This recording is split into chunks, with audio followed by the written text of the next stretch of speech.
Hello everyone, welcome to Chess Visor. In today's video, I'm going to show you an interesting chess miniature happened in World Rapid Championship, and it was round number 3 played between Armenian Grandmaster Tigran Harutyunyan and Praggnanandhaa. With the white pieces, Tigran goes pawn to d4, and with the opening wise, we are seeing the Queen's Gambit decline. So pawn c4, pawn e6, and then g3, trying to feint out of the bishop on the long diagonal. Bishop b4 check, and then knight c3 blocking the check, and then d takes c4. So why Prag inserts this move, that is d takes c4 round?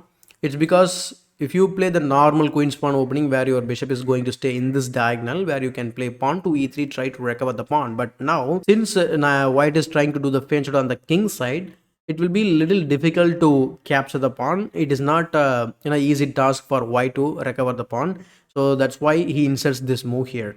So after bishop to g2, he plays knight c6, just adding some pressure in the center, and then castles on the king side. Praga also castles rook to e1 and then knight to d5.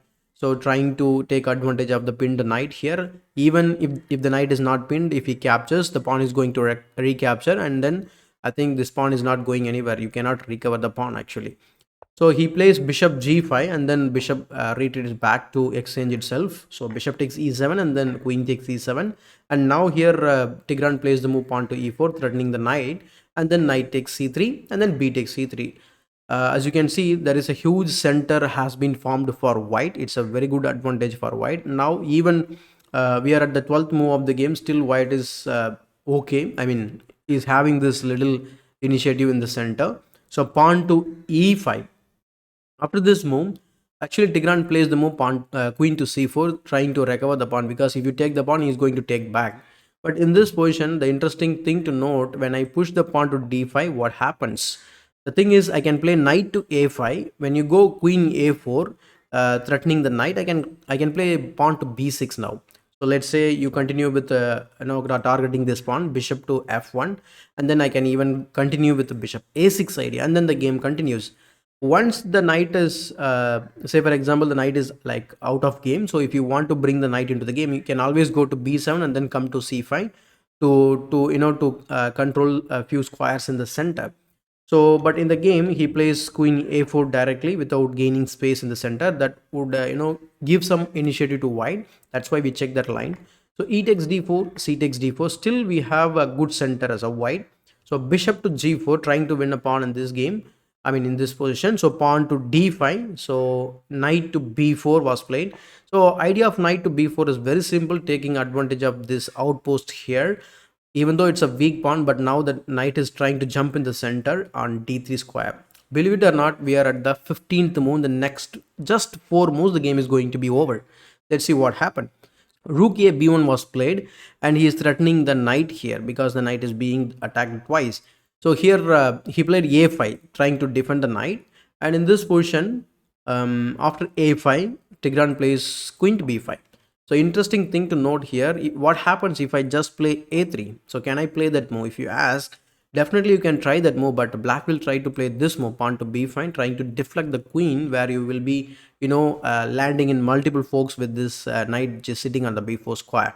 Say for example, if you go to the home square, that is d1, then the knight can go to d3, attacking the rook. And if you save the rook, then I can play the move pawn to b4 and create the passer, and still you have not recovered your pawn which you lost in the opening.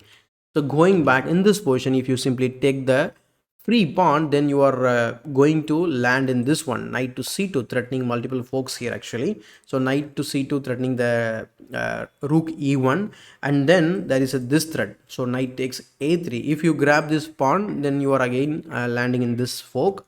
So going back in this position, if you simply play queen to a4, trying to attack the knight, and then the knight can simply take the exchange, and still black is winning this game. So going back in this position, that's why he didn't consider, I think, a3 or queen b5. So he directly plays queen b5, not a3 and then a b5 idea. So queen b5, and then bishop takes f3. He inserts this move because of a nice follow-up is there for black. And then after bishop takes f3, as you can see, the bishop is also undefended, and now the knight lands with the greater threats, that is knight a3, knight to d4. So many threats it has created. So here Tigran grabs the pawn, but in this position after knight takes e1, he is down on exchange now. After rook takes e1, Prag simply plays c6. In this position actually Tigran Harutyunyan resigned the game. He could have continued the game because he is down on exchange. I'm not sure why he has resigned. When I checked the clock, it was like 3.5 minutes was there in Tigran's clock, and then Prag is having around 8 minutes in his clock. But I'm not sure about why Tigran resigned this game, because he is down on exchange. He could have continued the game, but if you know the reason, let me know in the comment section below. And if you like this video, please give it a thumbs up. And still, if you're not subscribed to my YouTube channel, consider subscribing to the channel. As usual, this is Chess Wiser, your wise choice to improve your chess.